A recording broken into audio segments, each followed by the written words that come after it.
Hello friends, welcome to mini blog.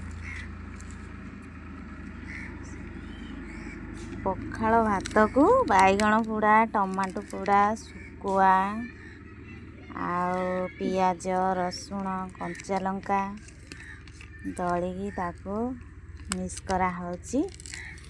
तापरे मु पखाल खाइबी। किए खाइबो पखाल? आस।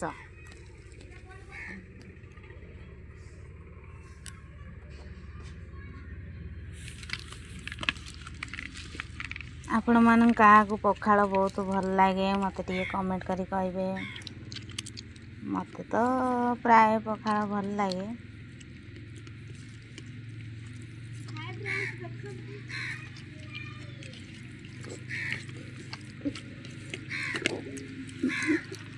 सब मिस हो गला।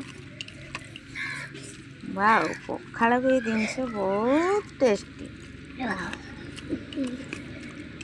हेलो गाइस, किए खाइब आपण माने आस।